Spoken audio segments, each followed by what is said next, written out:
You ever fight someone in Fortnite and it feels like they're not even playing by the rules? Every move they make throws you off. It's weird, it's chaotic, and somehow it works. That's not luck.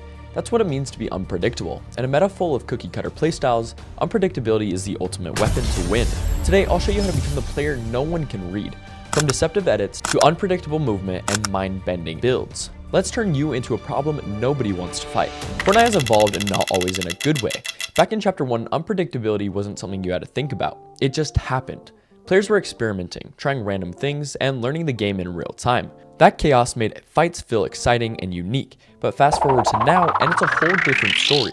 Most players have the same movement patterns, edit habits, and build routines burned into their muscle memory. It's like the game has become a script, and everyone's reading from the same page. You jump into a fight and already know what they're going to do. That peanut butter edit, called it. That classic side jump to height, yep, seen it 1,000 times. And when everyone's playing like that, the player who breaks the script is the one who wins. Being unpredictable is no longer just a flashy style. It's a real competitive edge. When someone doesn't know what you're going to do, they can't pre-fire you, they can't trap you, they hesitate, even if it's just for a split second. And that pause, that's all the time you need to take control. Even if your mechanics aren't top tier, unpredictability lets you win the fight before it even starts. It creates pressure that can't be measured by raw aim or edit speed. You're not just outplaying, you're outthinking, and that makes you dangerous in a way that stats can't show. Let's start with the most basic part of every fight: movement. Your positioning, how you rotate around your opponent, and how you approach a box or angle. It all matters more than you think. Most players move in straight lines, jump like bots, or crouch spam the same every fight. It's readable, it's lazy, and honestly, it gets punished really fast. If your opponent is decent, they'll laser you before you even get close.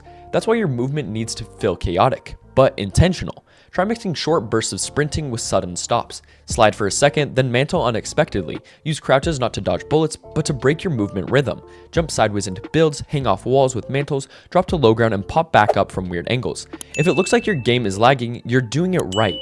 Your goal is to confuse your opponent's tracking and muscle memory. You want their brain to say, "What is this guy even doing?" Use height changes in unexpected ways. If you're on a roof, mantle on the side instead of taking the obvious path. Spam movement mechanics like wall hanging or awkward mantles in close quarter fights. These moves make your hitbox awkward and mess with opponents who rely on clean aim and predictable paths. And change how you approach every angle. Crouch into some fights, sprint into others, walk in slowly when they expect you to rush. Every movement should force your opponents to second guess their crosshair placement. That's how you start winning fights with movement alone. And next thing, edits aren't just for speed, they're for mind games. While everyone else is focused on cranking out triple edits and flashy piece control, you should be focused on lying through your builds. You want to create false expectations, bait reactions, and then punish your opponent for falling into your trap. Let's say you hit a peanut butter edit. Most players are going to expect a shot, but instead you crouch, wait, then reset. Maybe you rotate to another wall or edit out to a different angle. Their brain was ready for the shot, so they fire preemptively and miss. Now they're exposed and you have all the control. That is the art of manipulation.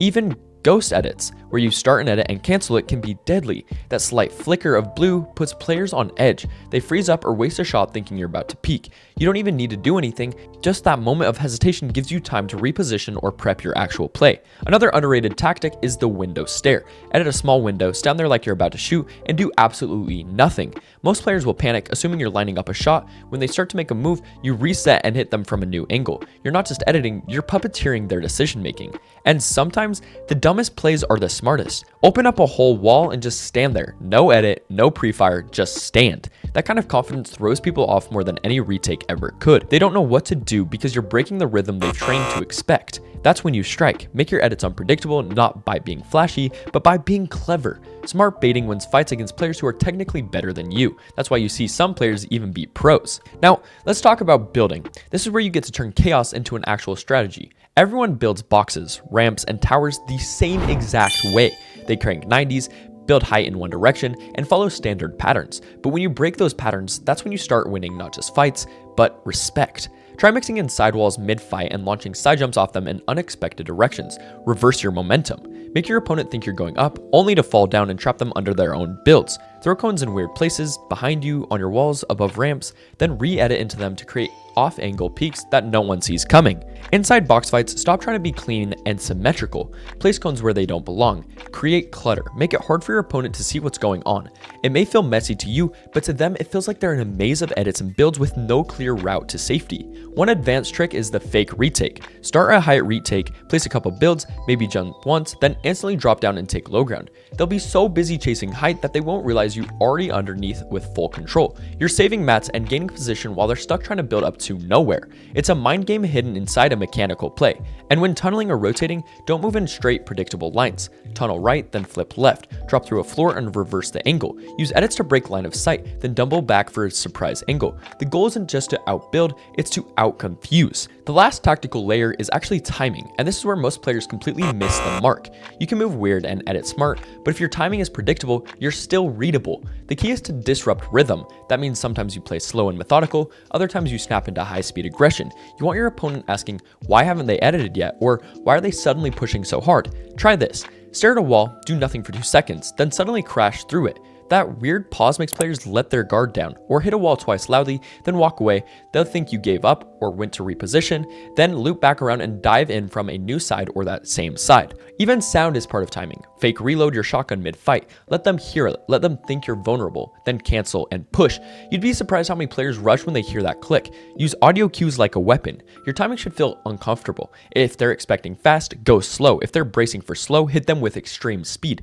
That unpredictability in pacing makes you dangerous even without perfect aim. And finally, none of this works without confidence. You can have the best fake outs, craziest movement, and smartest plays, but if you hesitate, it all falls apart. Confidence sells unpredictability. It makes your chaos look intentional.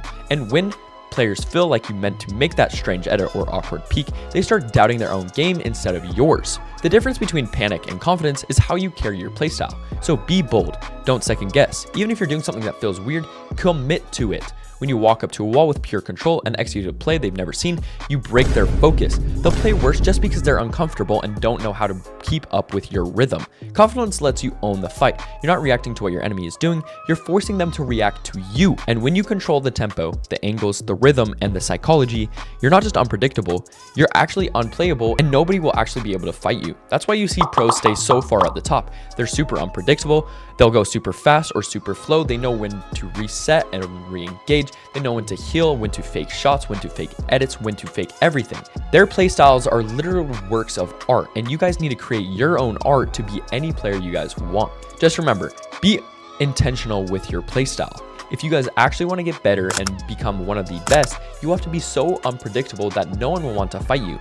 No one wants to fight Peterbot. Yes, his mechanics are insane, his aim is insane, everything about him is insane, but it's also because he's super unpredictable. I've literally seen him hold a shotgun out for 10 seconds in a fight just staring at someone's wall until they edit and he would just one pump them, because people get impatient and get scared and uncomfortable in those situations. So make people uncomfortable and make them feel like you have a weird playstyle and like you're a weird person, because if you're making people feel like that, then you're in the right way, because they're uncomfortable and don't know how to react to your playstyle. So if you really want to become the best unpredictable player in Fortnite, don't just copy sweaty strats or spam edits. Learn to move with intention once again. Edit like a liar, build like an artist, time your plays like a trap, and above all, play with extreme confidence. You guys need it. And I have videos on that if you guys need that.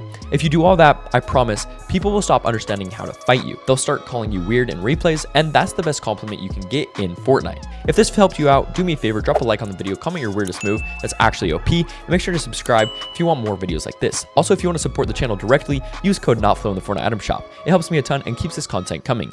I love you all. You guys have a great rest of your guys' day, and I will see you guys in the next video. Peace, guys, and stay unpredictable.